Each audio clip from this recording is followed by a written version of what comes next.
behind. I'm confident your love will be my sight. Just one looking at you, open up my eyes. And I'll stay with you forever all the time. And I'm stepping out to leave it all behind. I'm confident your love will be my sight. Big mountain, what do I say?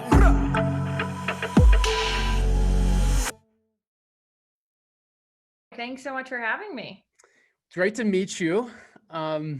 The tech circles are small in Denver. I'm surprised. Maybe we have seen each other at some event or around town and just don't know it. But pleasure to meet you. Congrats to you and your team for all the success at Guild. Gosh, I saw on LinkedIn over 700 employees, one of the fastest growing companies. You were just named at LinkedIn, came out with the top 50 private companies. You guys were part of that. So congrats on an amazing ride. Tell us a little bit more about Guild and why you wanted to start it. Well, thanks for having me. And gosh, that's an impressive group of guests you have. So I feel like the bar is high to give you all some interesting content today. So I'll try my best. So at Guild, we are focused on helping the 88 million Americans who haven't had a chance to go back to college or get the necessary credentials or certificates in order to really thrive in a middle-class economy and have a chance at a family-sustaining wage. And so we started business about 5 years ago and have been building it here in Denver ever since, though we now have offices in San Francisco and New York, though we can't go to them. And we've just been at it, trying to make sure that, especially in these really, really complicated times for low and middle income families, that working adults have a chance to go back to school. It must be very gratifying. You know, anytime I think you spend your time in education, you can watch people grow and learn and get better. And I'm sure you see it at your company, right? With people who are earlier in their career and grow into having spectacular roles. We see it at Integrate, where people come in with no domain experience and maybe this is their first job and they learn a lot and then they get that dream job and they go work somewhere else. And we celebrate that. And, we feel part of their growth and development. And that's really exciting. But to see it every day with 88 million people who you're helping tap into and help provide opportunities to grow must be very fulfilling.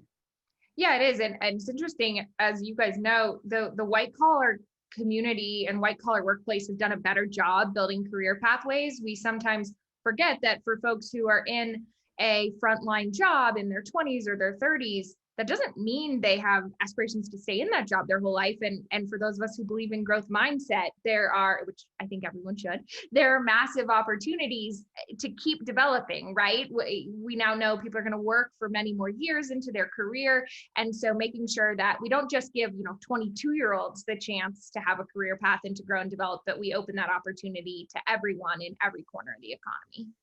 That's fantastic. And there's this trend, Rachel, that I know you know about because you really participated in it, but where tech companies are moving from what otherwise used to be conventional hubs like Silicon Valley or New York. It used to be like, hey, there's 4 cities you could start a company in if you want to raise venture. And, and now that's being democratized across the entire United States for lots of reasons. And I think COVID has further accelerated that ability for anyone to start companies in different places.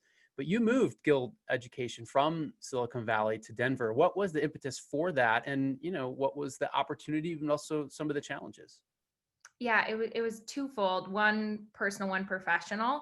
And candidly, it's so funny because now everyone celebrates that choice. In 2015, one of my favorite investors, and I still give him a hard time about this, told me, it's like we're in the Renaissance and you're leaving Italy. Like that's how he felt about me leaving San Francisco with this fledgling company he had supported and invested in.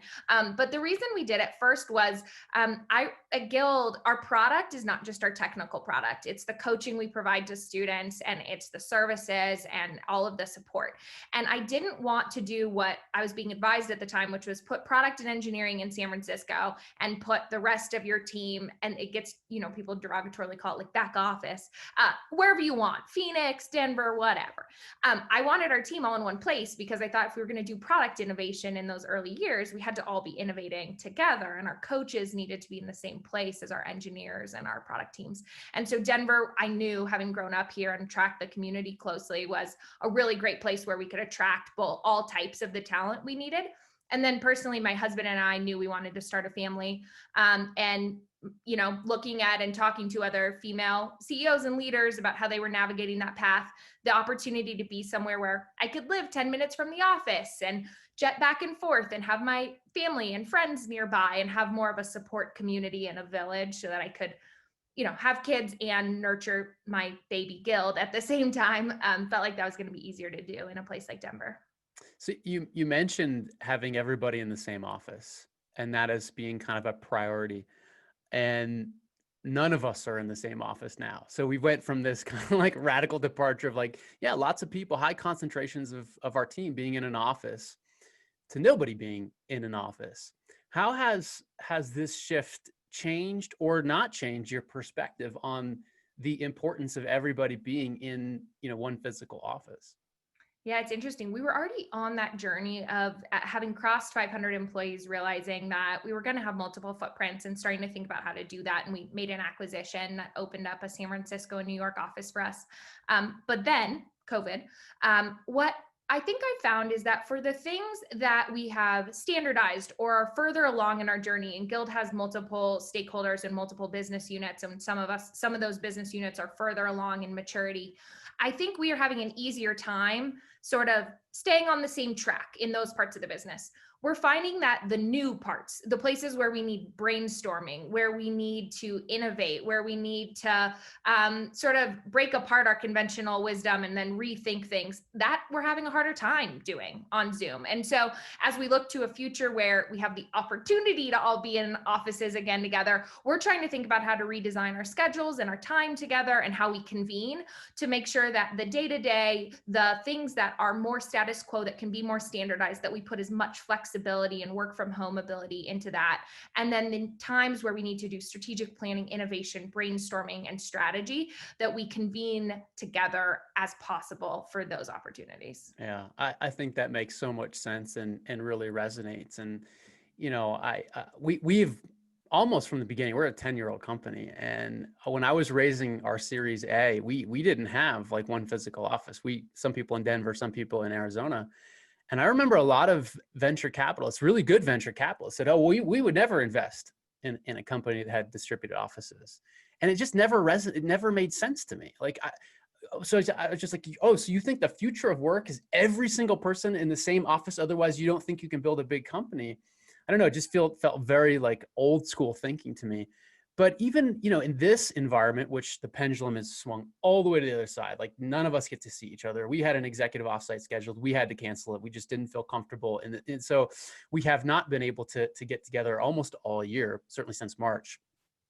That you miss those chance meetings, like at the, filling up your water bottle, talking to somebody in a different division of the company that you would never connect with. And all of a sudden this idea spurs, and it goes through the back channels and it becomes the next big thing. Like a lot of the great ideas have come from just chance meetings or, grabbing someone and say, "Hey, let's go get in front of a whiteboard and draw some pictures." Like we're missing that element, and it's hard to say, quantify that. Like what are we like, but we know that there's elements of that missing. And I'm really interested and fascinated of what the office will look like, when things go back to this new normal. What are your ideas? Are you thinking like all your office space that you guys have? I mean, are you thinking differently about office space?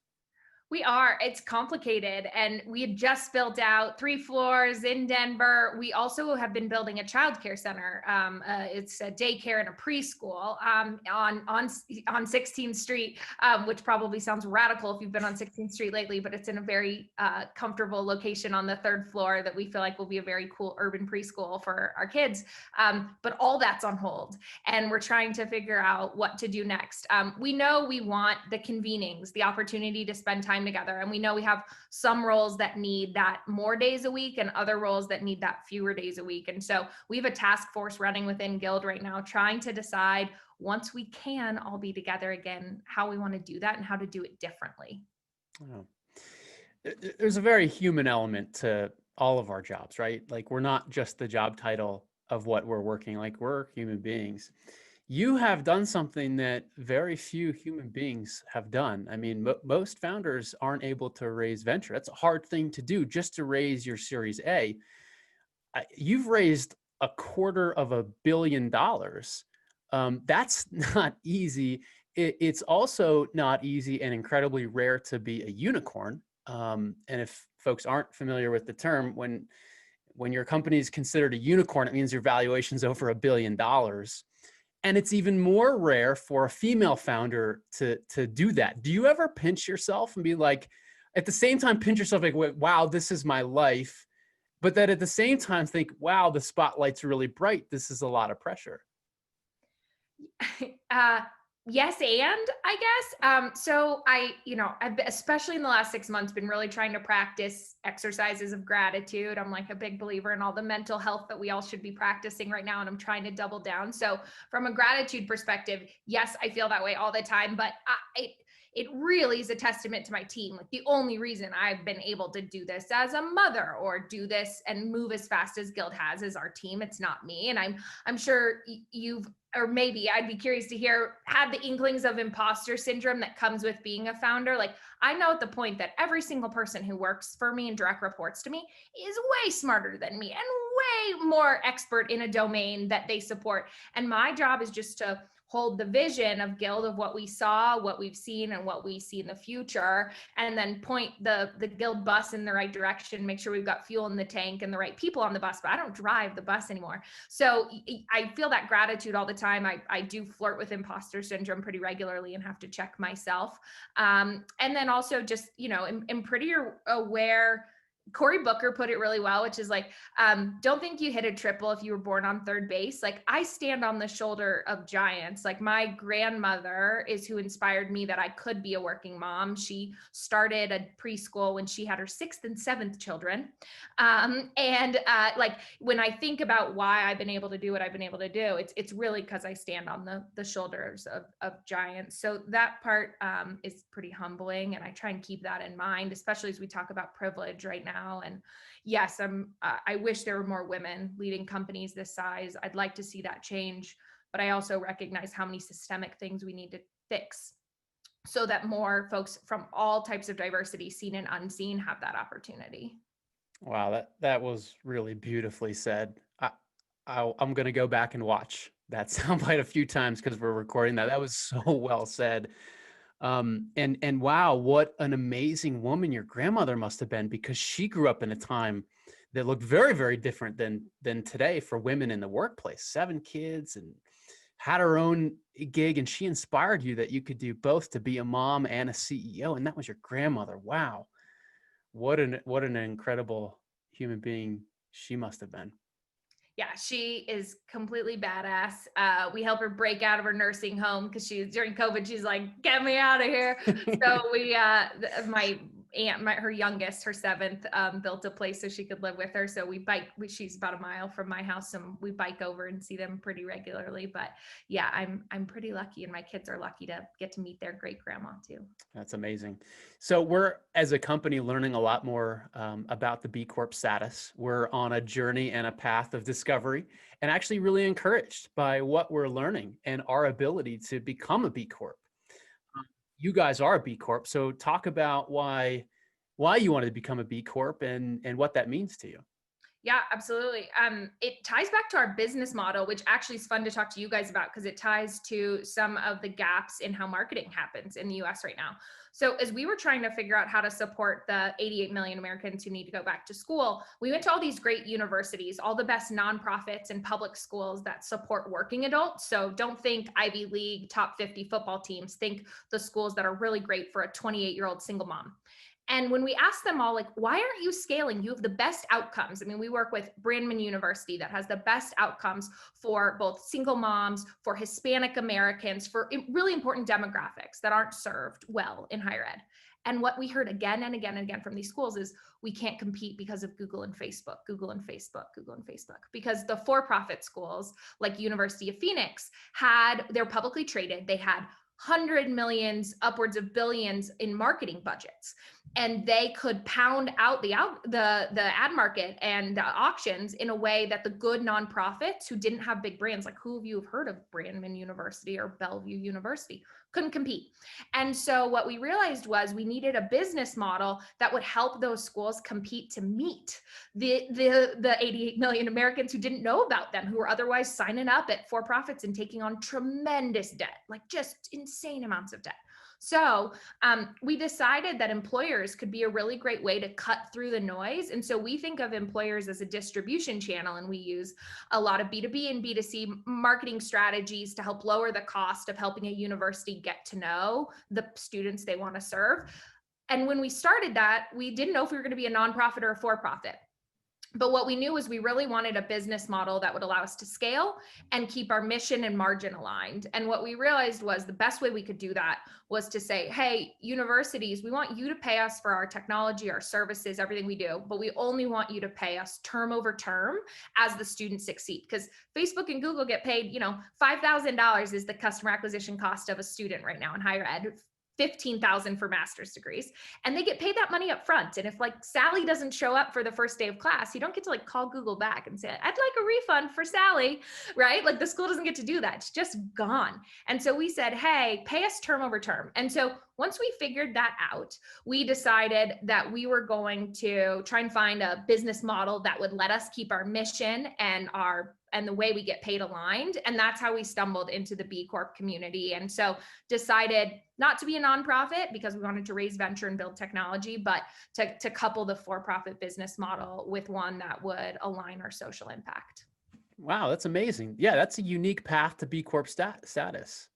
We had the founder of Cotopaxi, an outdoor brand, on a town hall, and he talked about his journey to a B Corp. And it was really for social good. And what really I connected with your story that I found interesting is when you brought up the for-profit education schools like UOP, University of Phoenix. Nothing against them. I would imagine there's some folks on this call who might have gone there or graduated from there. But there's a fundamental problem in their business model, and it's called their graduation rate. Because it's what, like 5%, 10%? I mean, it's really, really low. And to your point, like the good schools who are actually really focused on high quality education and graduating folks into the workplace can't compete for attention and eyeballs. So nobody knows about them. And so you found a really interesting path to be able to compete with those big schools that they're marketing machines. I mean, they're lead generation machines. I mean, in the consumer world, right? Yeah, exactly. And you said it exactly right, which is there's nothing wrong with those schools. It's that on average, the average working adult can't get enough there to succeed. So kudos to the students who are succeeding in that environment. And candidly, the same outcomes are happening in our community college sector, where the average graduation rate is 5% for first-time full-time freshmen. So the challenge is you've got expensive and low outcomes and cheap and low outcomes, but neither of those are good. And luckily there's this magic quadrant in the upper right, which is low cost and high quality, but nobody knows those schools. And it's really just a marketing problem. So that's why I always like to meet innovators in marketing. And I had great conversations with Deb when I got to know her, and I'm really impressed by what you guys are doing. Yeah, thank you. How old are your twins? They are 2.5. Okay, two and a half. And as you're raising them in this polarizing world, and I think a lot of us saw the debate yesterday, and we want to be respectful of everybody's beliefs, so we don't want to dig into and I think we all want to break from that. But as you think about being a parent, in this environment and raising girls, it's there's got to be some unique challenges that you and your husband David are thinking about. Yeah, I'll put it simply. We had the debate on last night and our kids were playing. And I was noticing them get louder and louder as the discourse on the TV got louder and louder. And I think that's symbolic of the change I want to see and the change I want to create in the world, in my small pocket of the world, which is I think we need to all speak with each other with empathy. Right? Like we can have civil discourse and we can disagree on ideas.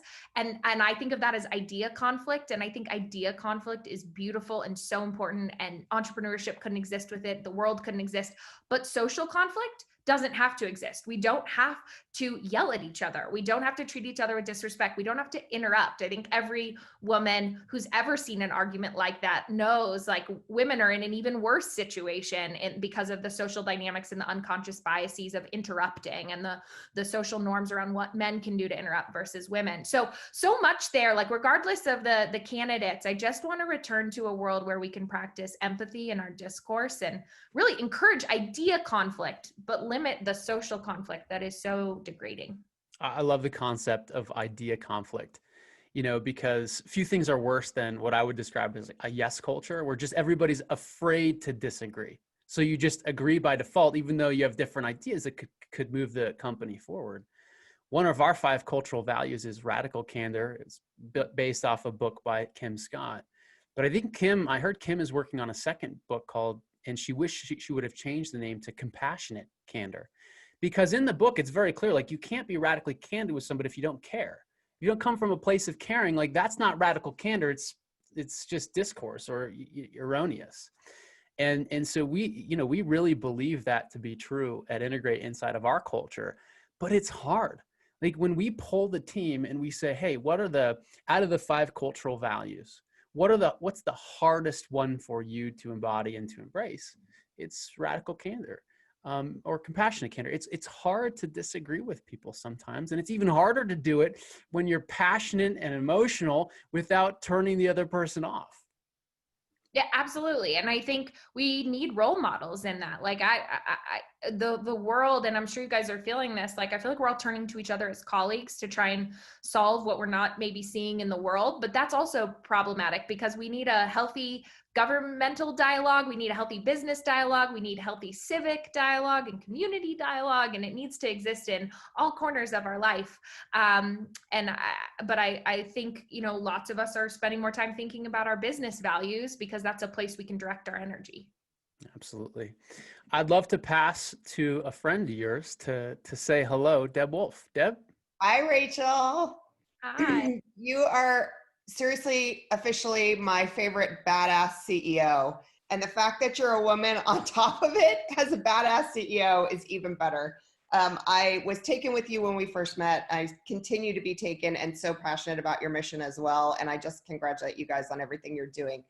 I get to ask you a question, and I hope you'll talk a little bit about this. I know at the start of COVID, you had a very active voice among CEOs in the tech sector, even I think traveling to DC. And I just love to know where that came from and how, as a CEO in this sector, you felt it, I'm guessing, was partially your responsibility to really call to order what was going on with companies. Yeah, I don't know if any of you felt this, but at the very beginning of COVID, I felt like I was sort of waiting to hear from someone else, maybe our mayor, our governor, who I think ended up doing a fabulous job here in Colorado, or our federal government, and no one knew what to do. And I was speaking with a number of other CEOs, and we thought, well, maybe we need to do something. And so we wrote an op-ed, and as you mentioned, it went very quickly viral on Twitter about just what could business leaders do. And then we took that action forward. We ended up helping General Motors and some other great ventilator startups pair up so that they could start producing the ventilators. Same goes for PPE and really connecting big manufacturing plants. The reason I did it is, I think, same reason we're a B Corp. I just believe that businesses can play a role. That said, I think I can't say this without saying, and I think government has to play the largest role. And so it was certainly not intended to say like businesses can fix this. And I think where we're all sitting now, we know that's not the case. But I do believe that organizations and just citizens can play a big role in changing behavior. And we need a government that's doing that work too. Rachel, I have to ask, because I know you worked with the Obama administration. You're clearly articulate when it comes to politics. Is politics in your future? I don't know. I worked in politics. I was on 5 or 6 campaigns growing up, and then feel really lucky that I hung my hat up on Obama 08 because it was such a great campaign to sort of retire from. I started Guild because I think we need more social enterprises to solve a lot of the problems that we're working on. It's why we decided not to be a nonprofit, is I really believed it should be a social enterprise. I believe there are other problems that need to be solved within government. Foster care is a topic I'm really, really passionate about. And I don't think there's a business model that's going to solve foster care. I think it's a governmental social good. So I am heads down on Guild. We've got an enormous amount of work to do, but I hope one day I can spend some time focused on foster care and some other social challenges that will live in the governmental sector. Well, can't wait to see all the things that you do in your life. I'm a big fan, and thank you for stopping by the Integrate Town Hall. And you said in the beginning, we've had a lot of speakers, and it'll be a hard bar that's set. You just set a new bar with our last speaker. So can't thank you enough for your wisdom and your humility and your compassion, and for helping educate our country, helping provide a path of education for us to learn and grow and develop. I can't think of a better corporate mission. And yeah, you're just an absolute inspiration, and you'll get a lot of thank yous in the chat box from folks at Integrate.